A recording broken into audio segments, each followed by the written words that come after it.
So in Houston, I'm John Herder, Tuesday, the 20th day of September. Great as always to have you along, everybody. In a nutshell, From the Experts is a virtual networking accelerator helping leaders across industries connect very quickly in a brief, moderated, interactive show format.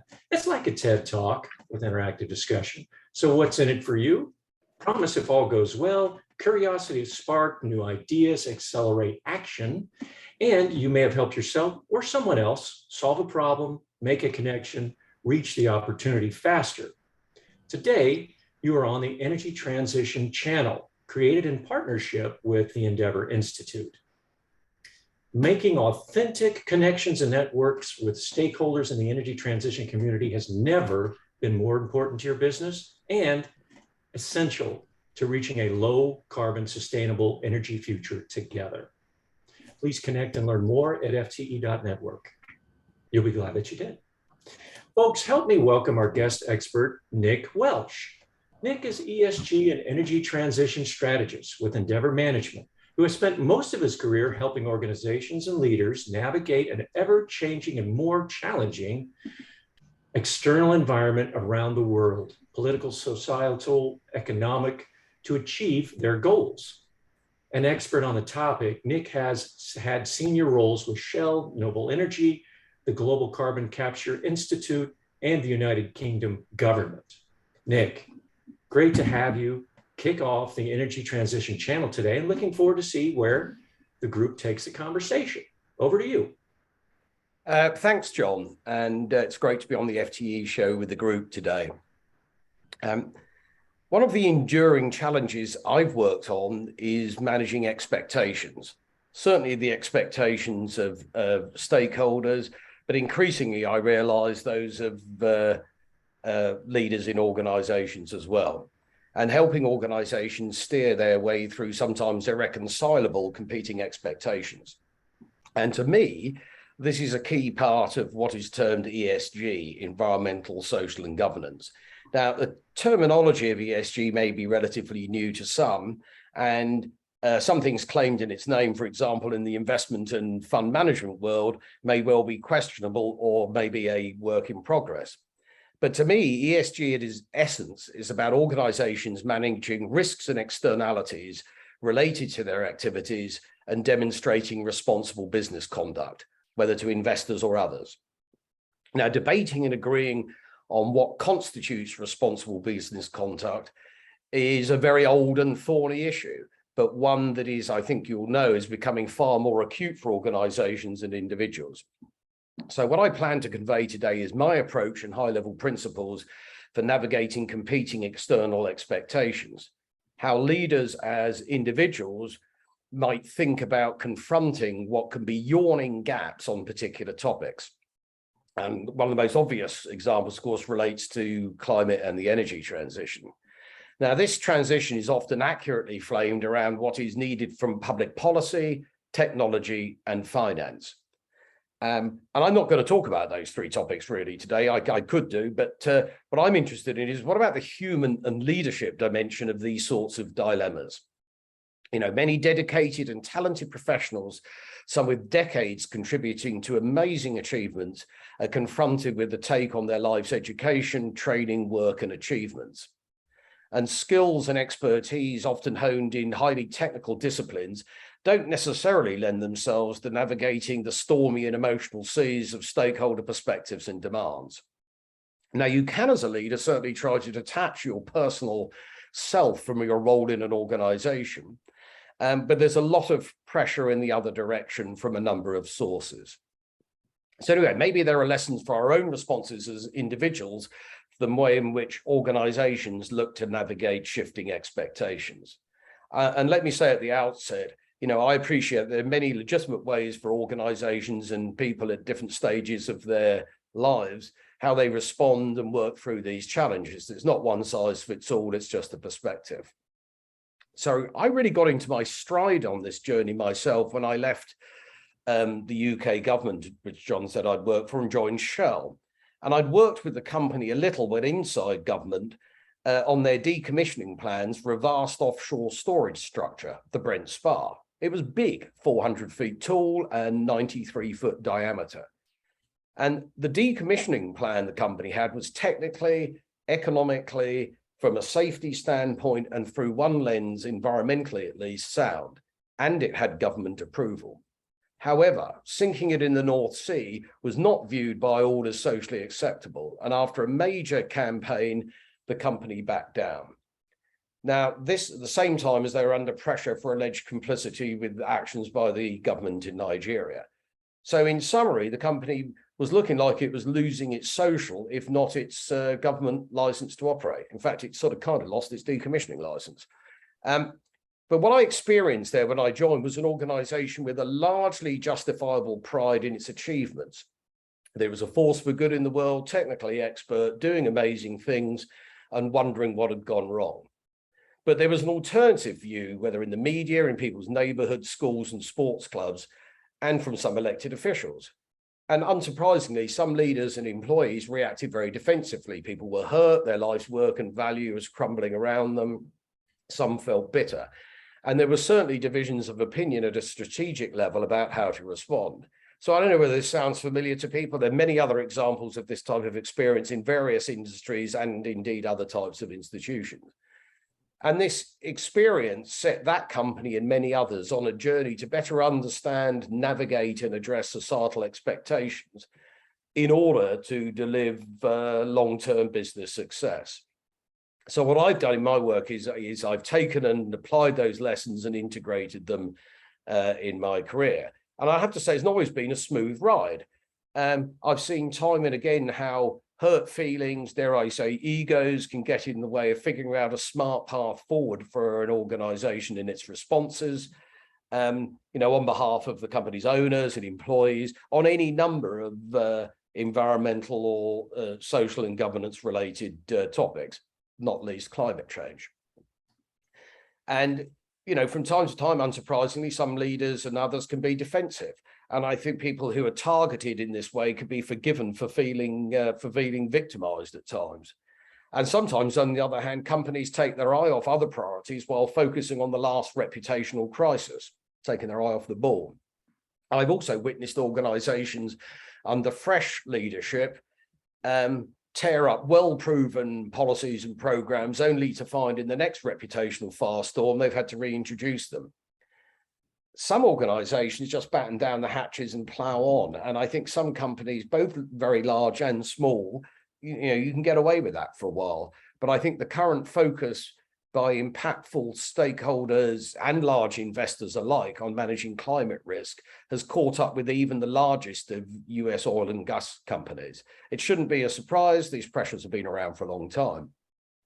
But companies and financial institutions that have had some focus on the ESG matters are criticized for greenwash on the one hand and for selling out to activists on the other. Divisions abound over goals such as net zero and gear up, be an interesting idea, and pathways to get there. Company support for new regulations that make sense for their current business can enrage some in politics, unsurprisingly, opposed to that sort of regulation. And CEOs are frequently condemned these days for apparently failing to adhere to the view, the supposed orthodoxy, that the sole purpose of a company is to maximize profit. Now, in truth, I think many CEOs have judged that long-term profit maximization can only be achieved by successfully navigating these risks. And finally, I would say a recent example that I've watched with some amusement as a political scientist and so on is the scorn and leverage applied by some state treasurers and other political figures to financial institutions with respect to their criteria for investments in fossil fuels. Now, I well understand the politics around all of this, but it has made me chuckle, and it's somewhat ironic that some of this even comes from officials in Florida who are not keen on countenancing oil and gas developments off their own coastline. And I would imagine an investor in the early part of the 20th century might have been wise to consider the future market for horse-drawn carriages and coaches at the time. Anyway, it's a challenging world to navigate. So how should an organization that finds itself perhaps caught unawares, perhaps not, with differing expectations, respond to an issue that provokes strong feelings? So I'm not here going to lay out a detailed management plan or framework for managing ESG issues. from integration within enterprise risk management to engaging with investors, or from social impact assessments to reporting guidelines. I'm happy to connect about that separately. And similarly, I'm not focusing on specific business strategies companies in a given sector might pursue. But there are a few high-level principles and steps that I would counsel. And, I don't view these as revolutionary myself, and they may even seem motherhood and apple pie to some of you. But I know well from my experience that leaders and others in organizations often recoil from them, and certainly don't apply them in practice when the heat's on. So my first three guiding principles is one, you need to figure out who and what you are as an organization.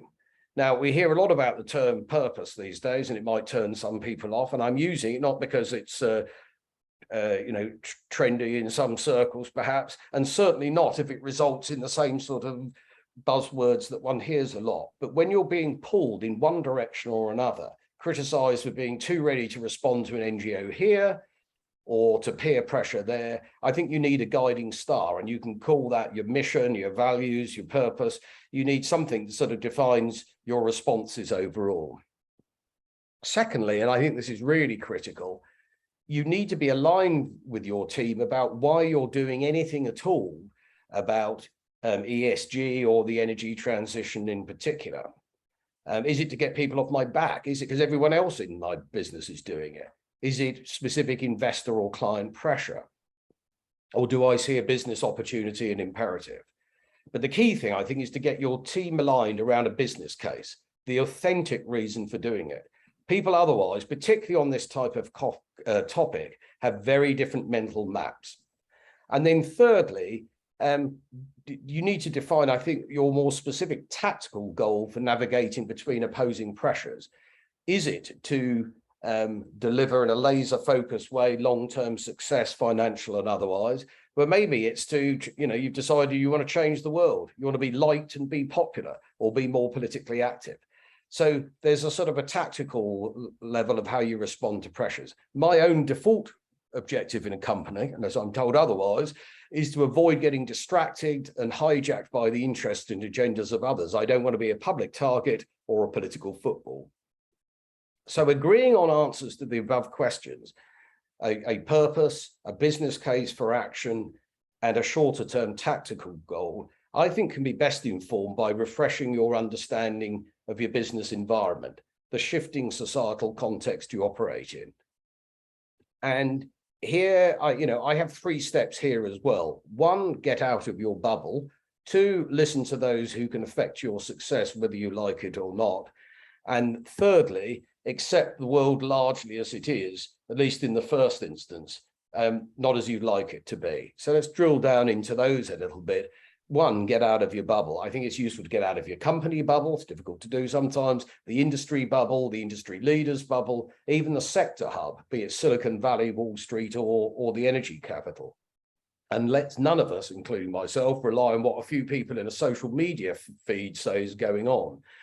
And let's avoid sitting in a windowless meeting room, assuming or wondering what such and such a group is thinking. Go out and ask and find out. Secondly, listening to those who can affect your success, whether you like it or not. This is often called stakeholder engagement, but it's about not just broadcasting your views. Listening is an opportunity to get important intelligence. It's not abdicating decision-making, which I sometimes feel people think that it is. It's just putting yourself in someone else's shoes for just a minute. It's a bit of, in the broadest sense, market intelligence. And I know very well that in, busy organizations, finding the time to do that and having the, the humility or the temperament to do that can be tough, particularly when you get some sort of, in our own terms, maybe irrational perspectives put. Finally, accept the world largely as it is. This is not the counsel of despair or defeat. We can all control our own responses to the world, but I don't think any of us can control the world itself.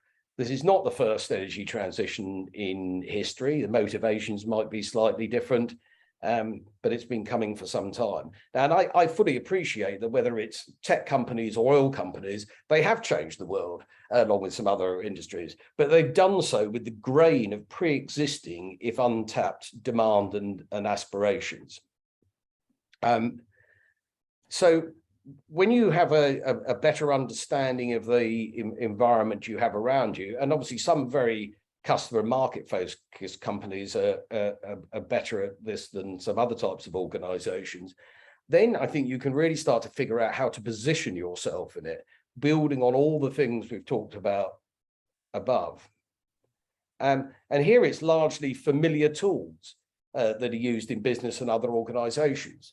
But I would say it's tools that can seemingly desert us when it comes to dealing with this outside world thing, and we stand right in the headlights and under a lot of pressure. So the obvious things to be applied here is a SWOT analysis. You know, how placed are we really in, for example, the emerging energy transition context? How can we apply our competence and aptitude for producing horse-drawn carriages now, looking forward to the future? Or, for example, how oil and gas companies might repurpose some of their assets for different uses. You know, a tool that's used a great deal, I've seen it noticeably absent in some discussions with these major sort of transitions going. So let's go back to basics. And again, you know, people then define a strategy, an action plan, and implementation. Nothing revolutionary or new in that. But I think in this context, it's particularly useful to look for common ground or shared interest, especially in what might be new or unfamiliar territory to you. Unusual allies can be very good third-party advocates, and teaming up with them is not weakness, it's actually strength. And thirdly, I think it's really important to have a narrative or an articulation of the strategy, or even just an elevator speech that explains what you're doing, both for internal and external audiences. It goes back to the point I was talking about earlier on about alignment.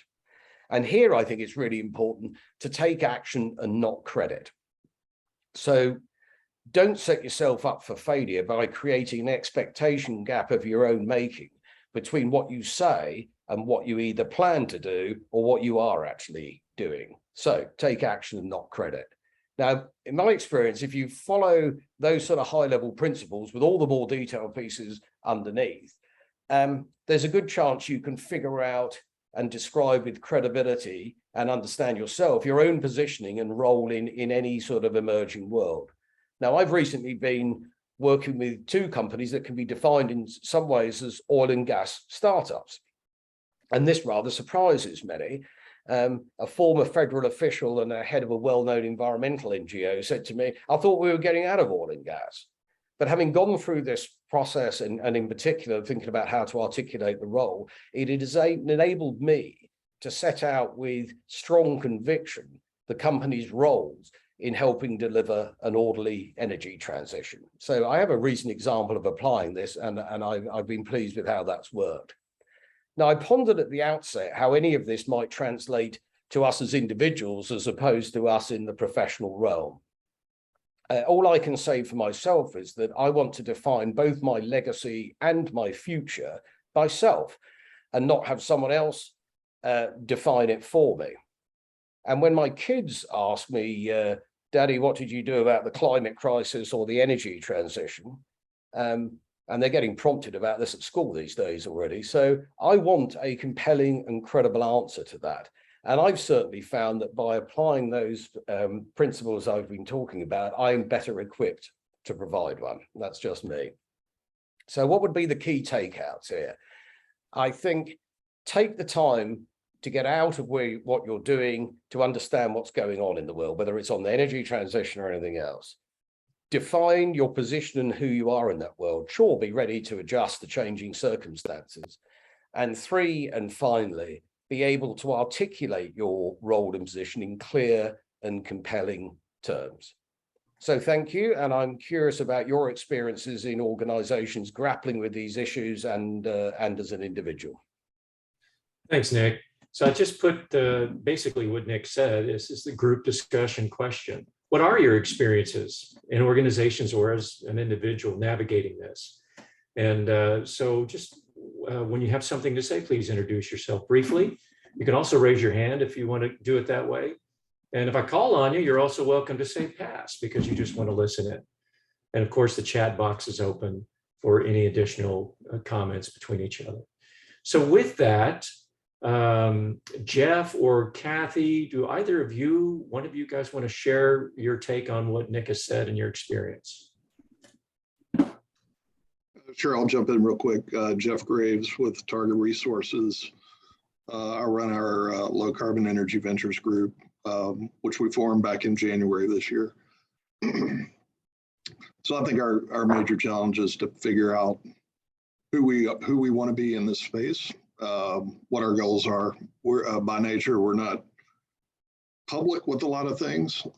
So I would tell you, we haven't made commitments to be net zero.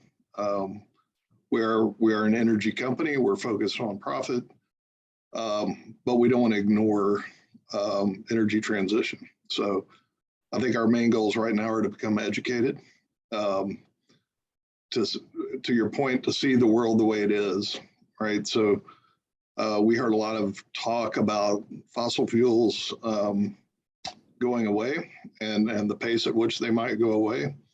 We were a little bit skeptical of that. I think we've seen over in Europe maybe the impact of trying to get rid of them too quickly and to transition too quickly. So we're trying to be thoughtful about how we participate in the space. And I don't think we're doing this to just answer questions or due to peer pressure. So I think we do see a meaningful future. Our mandate in our group is to improve our own carbon footprint, but also look for business opportunities. So, and I think we see those. We see either due to subsidies or due to interest by our customers that there is a good place for us to participate in energy transition. But we're being thoughtful about it. We're not trying to rush into it. Thanks, Jeff. Anybody comment on that? If not, then let's move over. Kathy, do you have some experience you'd like to share, some comments to that? Hi, nice to meet you guys and nice to be here. Thank you, Nick. That was great talk. Appreciate hearing from you. I am sort of in transition, in the energy transition. A lot of technical background in the drilling world and also in the environmental world, and have been trying to sort of marry the two and decide where I could kind of fit into a niche within different places. So I've spent most of my career consulting internationally. I've lived all over the world. And so I went to business school a couple of years back, and coming out of business school, I foresaw the energy transition as an area I wanted to be in. So I'm still actually trying to educate myself and get into the zone. I've had some discussions with Nick and different folks over at Endeavor. Actually spoke to lots of different companies in town, and I'm just kind of learning and transitioning and you know, just here to learn mostly and see where I can lend a hand or apply my expertise as needed. Thanks. You got it. Who's next? Who would like to share? Elliot, can you, what's on your mind and on this topic, which you know pretty well? Hi, John. Hi, all. I'm currently actually in the midst of my own energy transition. I was formerly with a fairly significant publicly traded oil and gas company and was helping them manage through the early and mid stages of investor expectations and stakeholder expectations around climate engagement and energy transition. And so we went through the 7 stages of grief that you do. You know, we were somewhat skeptical, resistant, and then ultimately, I think, found our space in the energy transition and came to embrace that as an important part of both our investment strategy and the stakeholder expectations, and began to exploit that to the point that it actually became a value-added part of the enterprise. And so it was a very interesting evolution as we went through the 7 stages of grief. And now that I think the company, embraces the challenges of climate change. Its CEO certainly believes that action is necessary in order to reduce environmental burdens associated not just with the energy industry, but with the even consumption of resources, and yet at the same time recognizes the essential need for a variety of sources of energy, including fossil fuels, and we've seen that recently played out in Europe and elsewhere. I left that company a little over a year ago, and recently started with a company that is focused on climate initiatives and environmental reduction of environmental burdens in the form of environmental commodities, in the advisory services and helping people companies position themselves in the creation of emissions reductions of a variety of kinds, and then commoditizing those emissions reductions mostly in voluntary markets, but also in markets where there are compliance requirements or expectations, and commodities like climate credits or emissions reductions are traded, such as California or the Western Climate Initiatives or some of the European markets. And so I evolved with that journey through my prior company and have now sort of landed myself in the middle of that transition economy, if you will. And it's been an interesting evolution, and I'd like to say I'm in the later stages of the grief process, and hopefully that we're adding value to the energy transition, but also, adding value to the mitigation of environmental impacts. Any questions for Elliot? Roger, you're coming from a different part of the business. Would you mind kind of sharing your perspective on this? Got to unmute yourself. You got to unmute yourself, sorry.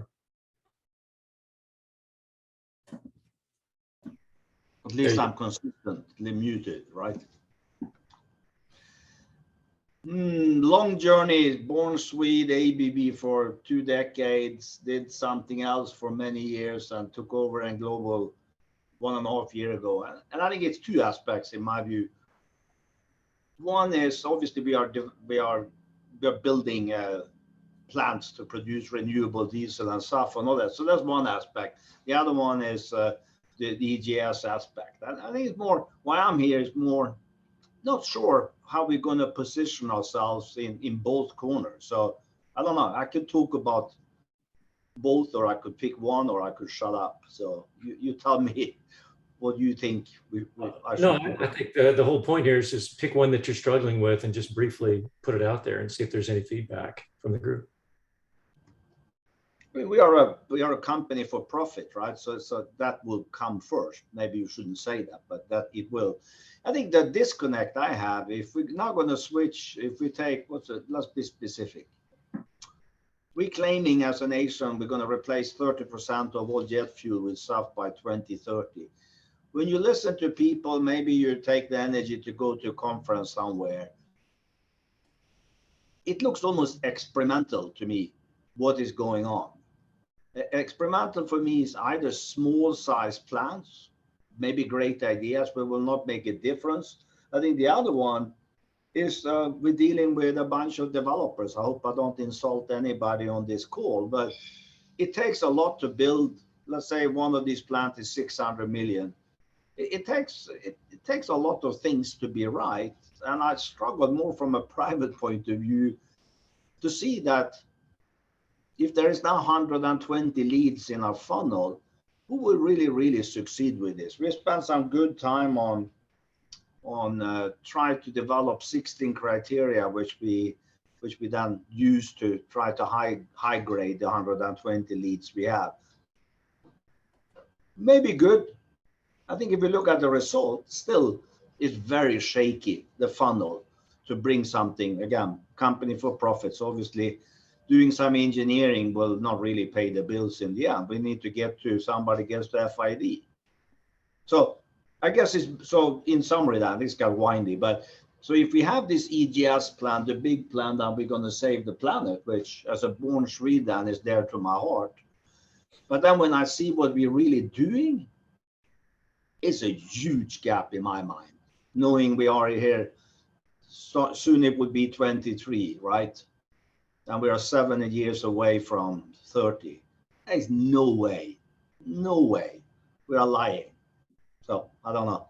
Okay. That's or depressing. So I'll shut up. No, thanks, Roger. Well, let's move over to Anne Marie. She's with Pacific Gas and Electric. Anne Marie, what's your take on this? Well, I come at this from a completely different mindset, right? I'm right now leading an effort on affordability in the electric area. And when I think about this, I really think about this in a couple of different ways. I'm personally a little worried. I can't speak for the company, but I can tell you my personal experience sitting in and listening to a lot of people that are smarter than I am, that are grid operators, right? I'm a little worried about the speed at which we're trying to deploy this and how this is going to impact our ratepayers and general energy and security across the globe. But, definitely here in the US and in California in particular. We have a unique challenge in California in that we've got a lot of wildfires. There's a lot of effort focused around system hardening right now. Couple that with an aging infrastructure, the companies struggling with, coming out of bankruptcy. And now you've got new legislation that came out in the state of California for, switching to an exponential increase of EVs that's going to be impacting capacity on the grid by 2035. And when you think about all of what is needed, the investments that are needed to meet the demand that is coming, as well as, shifting to renewables, it's a little concerning for me. How do we do that in a way that is not going to break our ratepayers and our communities? With utility bills, I can only speak for my particular area, but I know that the average customer in my area where I live in the Bay Area is paying about $500 a month for their electric bill if they don't have solar. So I come from this looking at it a little bit differently.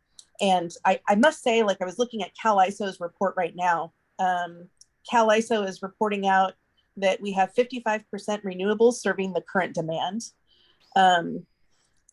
I can't remember what I was looking at yesterday, but I think the year-to-date average is around 40% when you average everything all out across demand versus capacity and what's being produced. So I think we have a long way to go. And I'm a little concerned about some of the legislation that we're seeing get passed right now and how we're going to meet that.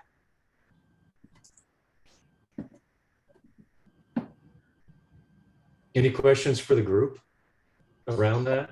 Well, I guess what I want to know is, are you guys seeing similar concerns in your area, and what are your thoughts or ideas around how we can do this together in an affordable manner? How do we start idea sharing, and think about, gosh, look at our asset management plans and our capital investments and start asking ourselves, are we making the right investments in order to meet both existing state of the grid, as well as marching towards the reduction of environmental burden when it comes to power generation and demand versus capacity.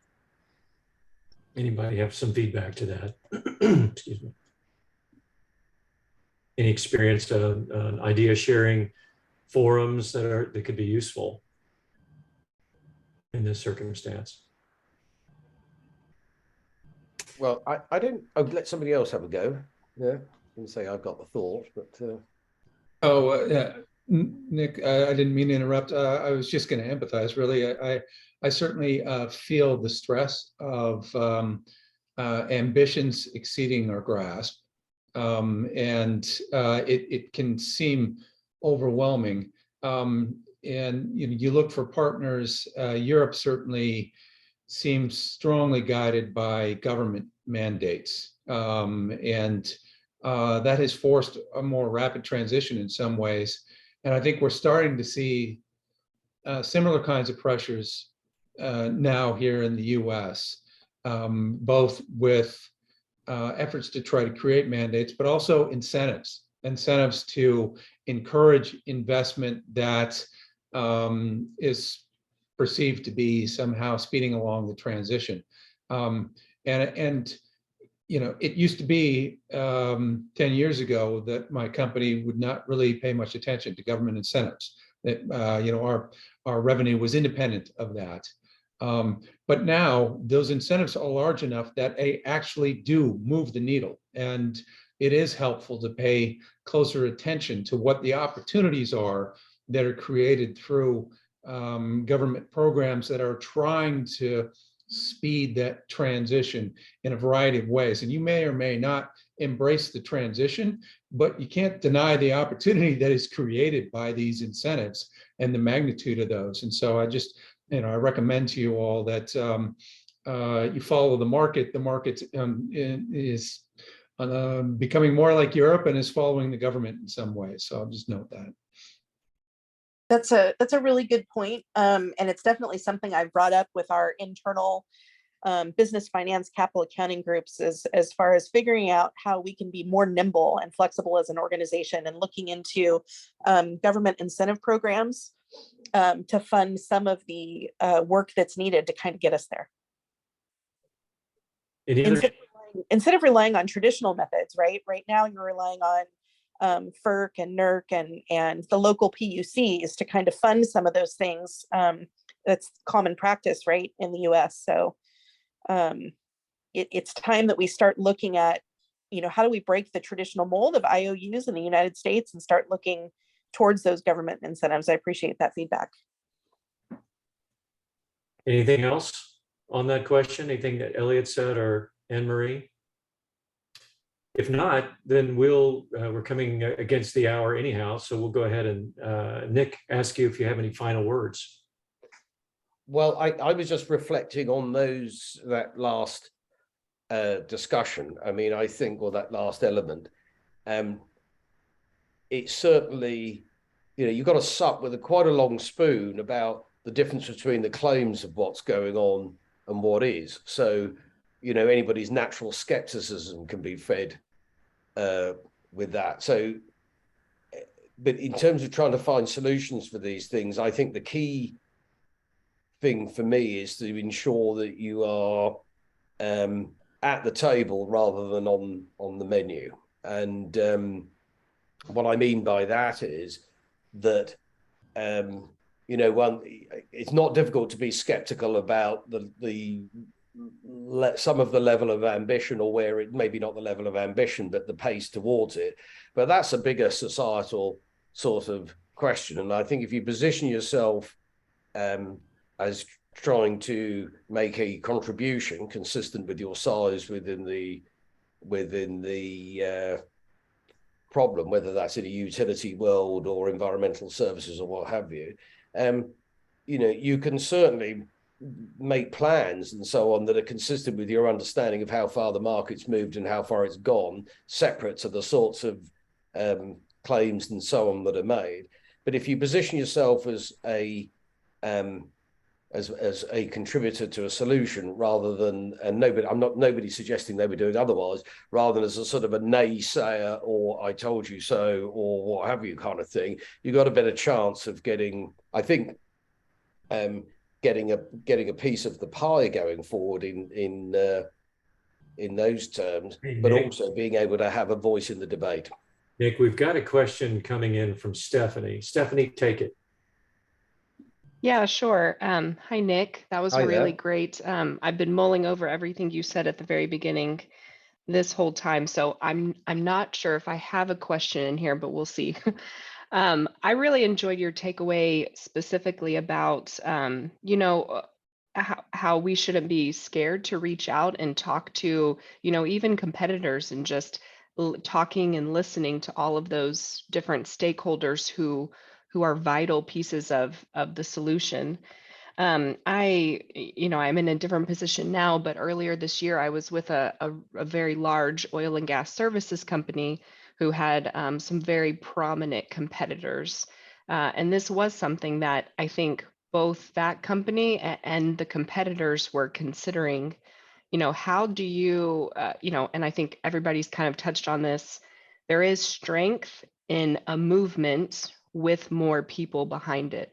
So how do you stay competitive, I guess, while also figuring out how you can work together and how you can join and link platforms potentially on these larger, bigger than our company problems, like things like the sustainable aviation fuel and stuff that somebody else brought up.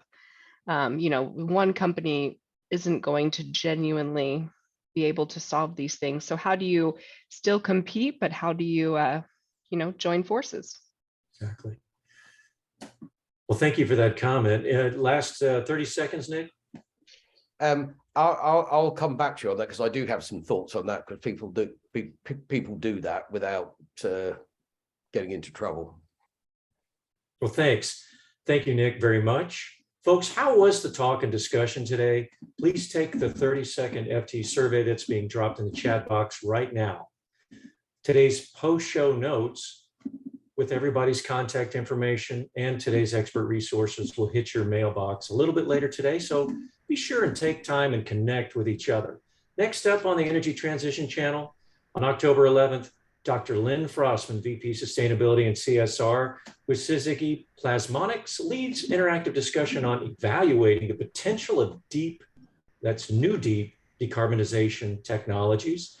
October 25th, Stephanie Dvorak, VP Sustainability of the Bristow Group, explores how do you influence the right players in your value stream to come along with you for the ride on that sustainability journey. And November 8th, Aditya Singh, CEO of Promethean Energy, is going to engage the group on ideas that responsibly repurpose and put to bed end-of-life offshore oil and gas assets with the lowest carbon footprint possible. Learn more and register on our website at fte.network. Folks, we're out of time. I want to thank you once again, Nick, and all of you for making the time to connect and learn on the Energy Transition Channel. See you next time, guys.